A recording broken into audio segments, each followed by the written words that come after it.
Student, आज हम तलपट बनाना सीखेंगे।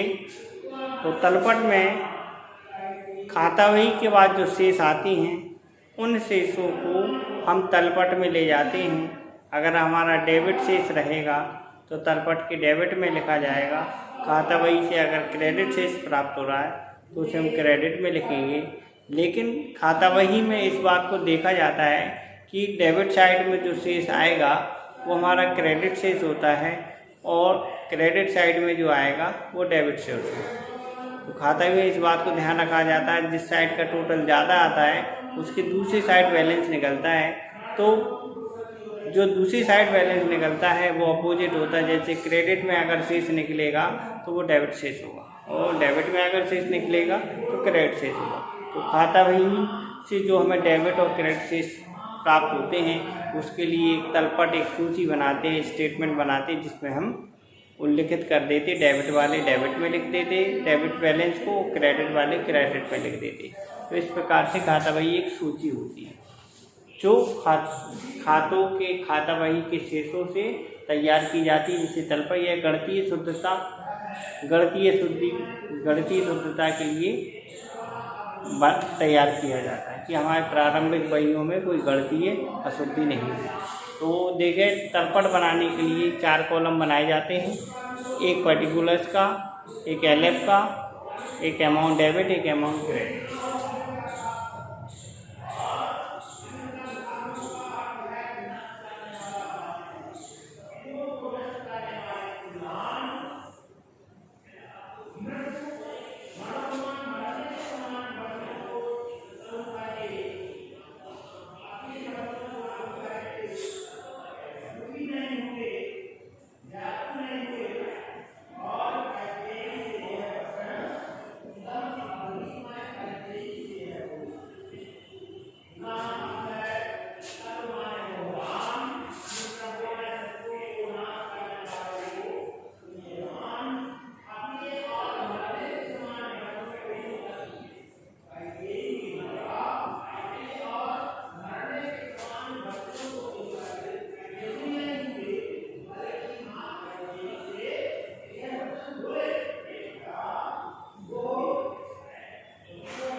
ये हमारा ट्रायल बैलेंस बनाया है। किस डेट में बना रहे हैं तो इसके नीचे लिखेंगे एज ऑन 31 मार्च 2000,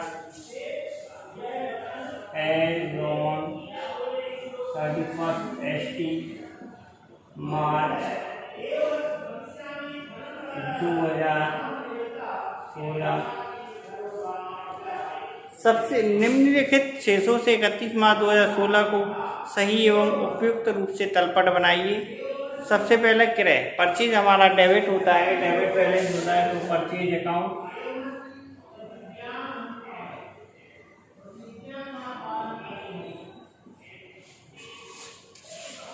$10,250।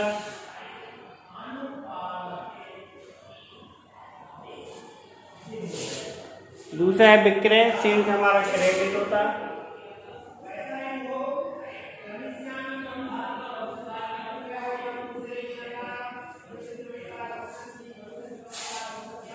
$25,850।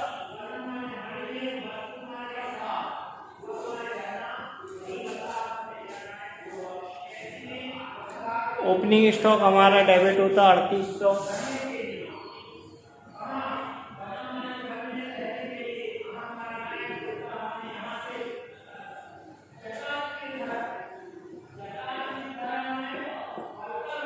यहाँ हम कुछ मदों का उल्लेख कर दे रहे हैं कि नहीं हम डेबिट में लिखते कि नहीं क्रेडिट में, इस चीज़ को भी यहाँ पता चल जाएगा।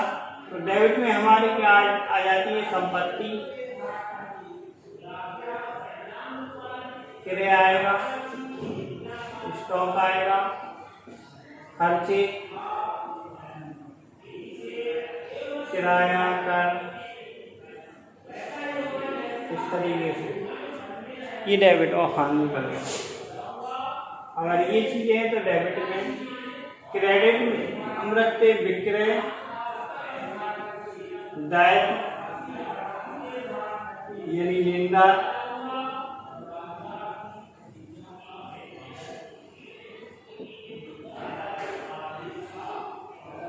ठीक है। दैट लेनदार लाभ, अगर कोई लाभ प्राप्त होगा तो वो भी क्रेडिट होगा। या कोई आय हो रही तो वो भी, ये सारी चीजें क्रेडिट में रहती हैं।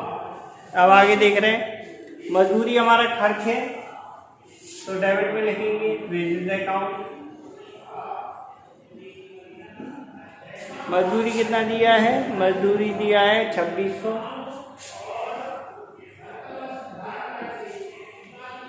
इसके बाद लिखा वेतन, वेतन भी हमारा खर्च है, डेबिट आएगा।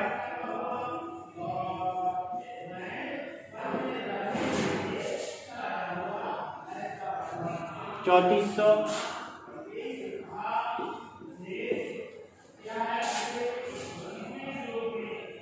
क्रय वापसी, क्रय वापसी परचेज हमारा डेबिट था तो परचेज रिटर्न हमारा क्रेडिट होगा।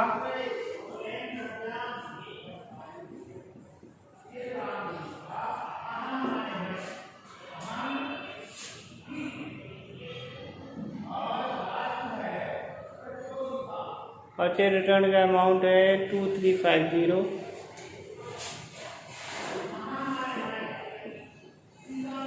इसके बाद है आपका मजदूरी पूंजी कैपिटल अकाउंट।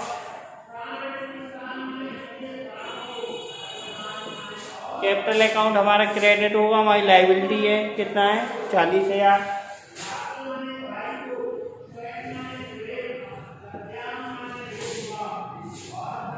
इसके बाद पूंजी का बीमा हमारा खर्च है, इंश्योरेंस 1200 डेबिट। किराया मकर हमारा खर्च है, रेंट एंड टैक्स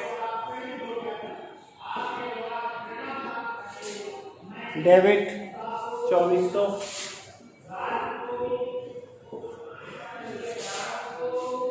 लेनदार हमारा लायबिलिटी है, क्रेडिटर क्रेडिट में आएगा, लायबिलिटी हमारी क्रेडिट में आती है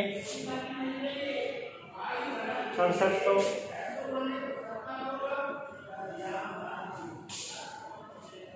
कमीशन हमारा क्रेडिट है, इनकम है, कमीशन रिसीट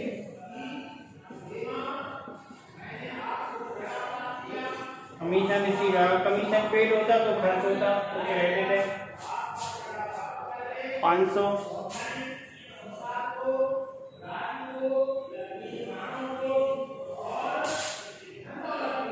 भवन हमारा बिल्डिंग संपत्ति है, डेबिट आएगा 10,000।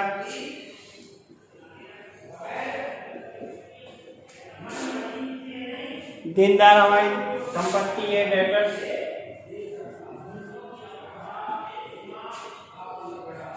5,800। संपत्ति हमारा डेबिट में आता है, करेंट एसेट है। मशीन हमारी, प्राप्त बिल हमारी संपत्ति है, BR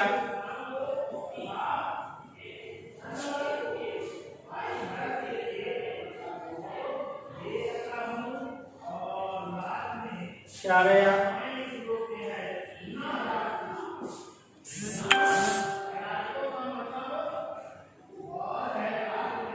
मशीन हमारी संपत्ति है,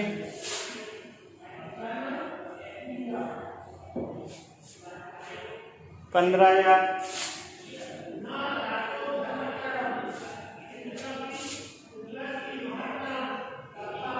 फर्नीचर हमारी संपत्ति है,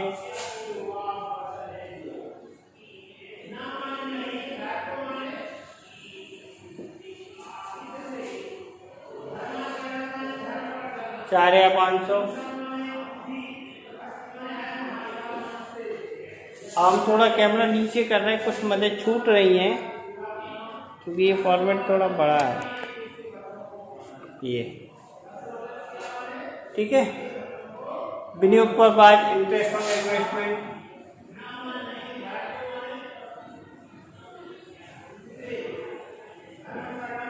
इनकम है, क्रेडिट होगा 1200।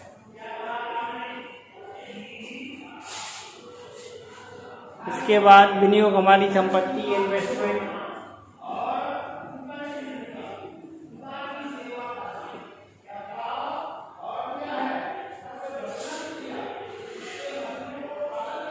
$15,000।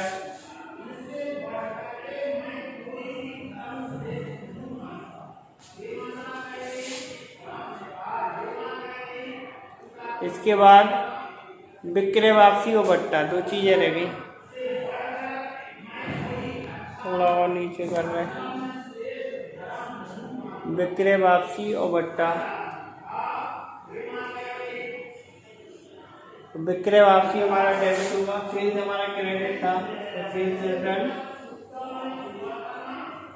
BR में लिखा जाएगा 850। इसके बाद बट्टा आएगा डिस्काउंट रिसीट, इनकम हो गई।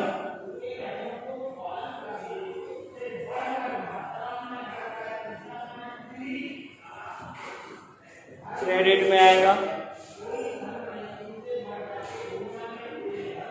2,200।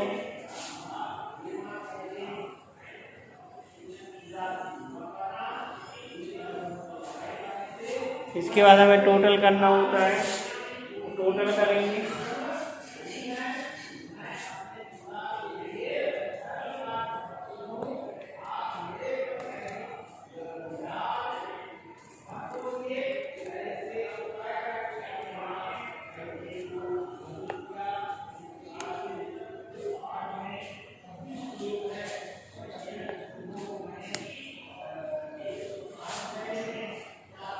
टोटल करेंगे तो 25 और 2 27, 27 और 40 67, 67 और 6 73, 73 और 1 74, 74 75 76, 76 तो सीधे सीधे हो गए, 76 हो गए। अब पीछे की मदद देंगे 850, 8 3 11 1 12, 12 12 24, 24 और 4, 24 और 4 28, 2 हासिल 76 और 78। अब इसका देख ले रहे 10 3 13, 14 15, 16 17 18 19 20 21, 21 10 31, 31 और 40, 40 और 15 55, 56 57 58 59 और 1 60, 60 और 10 70, 474 तो ये हो गए।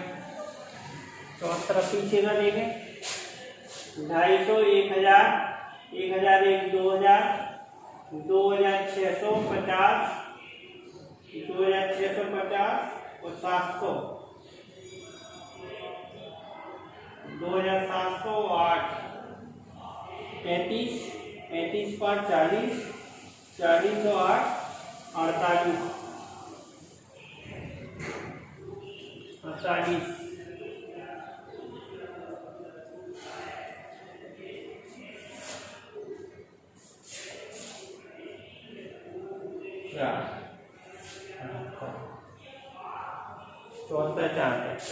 इस प्रकार से आपके टोटल हो गए हैं। तलपट में इस बात को ध्यान में रखना होता है कि दोनों साइड का टोटल इक्वली आता है। तो हमें ऐसा है तलपट समझ में आएगा। 1-2 बार आप प्रैक्टिस करेंगे तो और अच्छा आ जाएगा।